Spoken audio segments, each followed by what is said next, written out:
J'allume le feu sur toi à l'intérieur comme à l'extérieur. Et libère-nous le secret de ton existence. Clémentine, tu es qui? La femme de son père. Quel père? Comment s'appelle ce défunt père? Norbert. Clémentine, tu passes par quel canal, par quel lien pour attaquer Marie-Claire? Tu avais commencé à l'attaquer depuis quel âge? Son père vivait. Pendant que son père vivait. Et toi tu vis encore? Dans quel village ou dans quelle province? À Oyem, tu es à Oyem. Oyem. Tu fais comment pour venir nuire à la vie de Clément, de Marie-Claire qui est ici à l'IBV? C'est le travail que j'avais fait avant. Le travail consistait de quoi? À faire quoi? À les détruire tous et à les tuer. À les détruire et à la tuer. C'était ça le travail. Et qui t'a donné la permission dans la famille de Norbert ou dans la famille d'Evina? J'ai troublé son père. Je lui ai donné le sang dans la nourriture. Et je l'ai aveuglé. Et je l'ai fatigué. Et je l'ai tué. Loin là-bas, tu en risques de voir. Donc, tu as troublé le père Norbert en lui faisant manger le sang. Le sang de tes règles, de tes menstrues. Et à partir de là, tu as troublé sa vision et sa conscience. Il est fatigué. Ses prières ne montaient plus. Ses prières ne montaient plus à cause de cette impurité que tu as introduite à travers le sang. Et à partir de là, tu as eu comme l'avantage, le profit, le moyen pour nuire maintenant à Marie-Claire. Et ta nuisance est basée sur quoi? Tu fais quoi de maléfique dans la vie de Marie-Claire? Le travail que tu as fait, que tu fais dans Marie-Claire, c'est quoi exactement? Elle m'a empêché de rentrer. Elle a empêché que son père m'épouse. Comme elle priait beaucoup, elle m'a empêché de faire beaucoup de choses. Donc elle s'opposait à ton mariage avec son père par ses prières.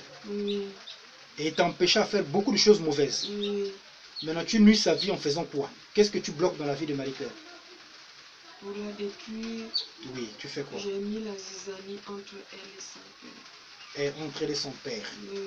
Pour que son père ne puisse pas la bénir. Oui, et quand j'ai mis la zizanie, et son père ne s'entendait plus avec elle. Oui. Et c'est comme ça là qu'elle s'est rabaissée. Elle ne priait plus parce qu'elle avait des soucis. Quand elle s'est rabaissée dans la prière, j'ai eu l'occasion de la détruire. D'accord, on a compris. Bon, qui te permet, qui te soutient dans la famille de Marie-Claire? Tu es en complicité avec qui dans la famille de Marie-Claire? Quand j'ai détruit son père. Parce que tu es un étranger, tu es une étrangère, tu viens dans une famille d'autrui. Comment tu arrives à nuire sans que personne ne puisse t'empêcher? J'étais rentrée. Ton complice est qui dans la famille de Marie-Claire? Je n'ai pas de complice. Quelle sorcellerie. J'avais troublé son père. C'est là où j'ai eu l'occasion de rentrer dans leur vie.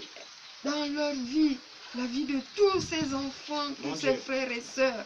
Je suis rentrée quand j'ai détruit son père. Mon Dieu. C'est là où je suis. Mais toi qui t'as donné cette sorcellerie-là, une sorcellerie méchante, impolie.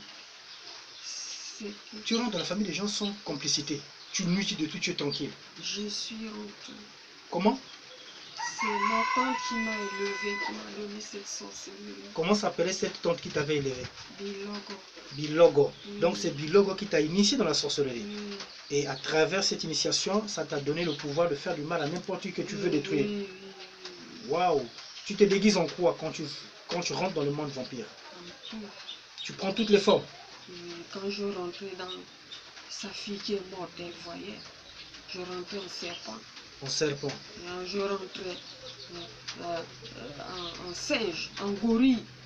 Je rentrais, je me transformais en tout pour rentrer dans la vie de sa fille.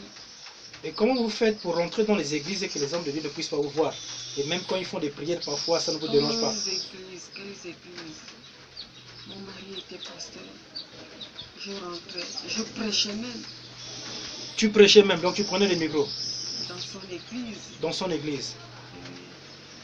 Et c'est moi qui étais devenu pasteur, lui il était devenu comme une femme. Et c'est moi qui dictais tout.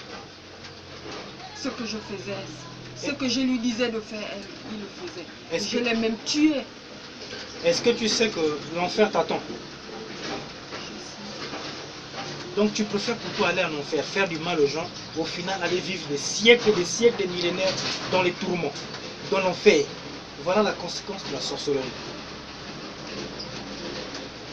Que Dieu te permette de te repentir.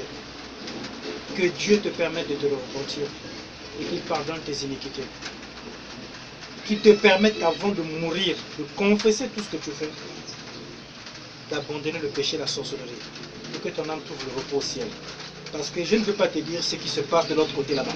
J'en ai eu des cas, des gens qui sont morts, qui pleurent, parce que tout le mal qu'ils ont fait aux gens, ça les rattrape là-bas. C'est plus dur là-bas qu'ici. Je sais que c'est ce qui m'attend, parce que j'ai détruit l'homme de pluie. Et en plus, un élu de Dieu, un serviteur de Dieu, qui pouvait sauver, enseigner. Mais je l'ai détruit, je l'ai tué. Tu as une vie malheureuse, non? Tu sais ce qui s'attend à vous. Je suis malade. En fait, là, au malade, paralysie, tu vas commencer même à faire des selles sur tes vêtements. Tu vas commencer même à manger tes vêtements, manger tes selles. Tu vas manger tes selles d'ici peu de temps. Tu trouves ça bien, cette vie-là? Tu seras abandonné par tous tes enfants. Personne ne viendra à ton aide. Est-ce que c'est une bonne vie? Que Dieu t'aide et te donne le temps de confesser. Avant que ta bouche ne se ferme physiquement, pendant que tu peux encore parler, que Jésus touche ton cœur, que tu confesses le mal que tu as fait, que tu demandes pardon, afin qu'il t'ait pitié de ton âme, pour que ton âme aille trouver un peu de repos, là où nous partons. La mort n'existe pas. Oh. Il y a une pire réalité là-bas de l'autre côté. Alors sors de son corps. Et qu'est-ce que tu as volé dans la vie de Marie-Claire? Qu'est-ce que tu as volé? Où se trouve son étoile? L'étoile de Marie-Claire est où? Déclare d'abord, allez. L'étoile de Marie-Claire est où? Qui a pris son étoile? Si c'est la même dame coupe. Mon terminus, c'est ma femme. Dis qu'il est en train de faire la délivrance de quelqu'un. Si tu peux venir, qu'elle vienne me chercher s'il faut.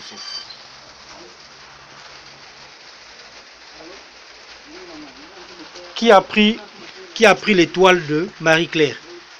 Qui a... Comment? Je sais que je l'ai mise dans le noir. Tu as mis seulement le voile noir. Parce que pour que son commerce ne marche pas. Pour qu'elle soit malheureuse. C'est ce que tu as fait. Pour qu'elle soit malheureuse, tu as mis dans le noir. Maintenant, son étoile est où? Où se situe son étoile? Dans son corps ou dans sa vie? Où se situe dans l'étoile? Qui a gardé ou qui avait pris son étoile? Si elle reprend la prière, son étoile va venir. Si elle reprend la prière, son étoile va venir. Personne n'a caché ou arraché son étoile. C'est toujours avec elle et sur elle. C'est le voile noir là qui empêche seulement qu'elle puisse prospérer et briller. Au nom de Jésus. On a toute l'information. Hein?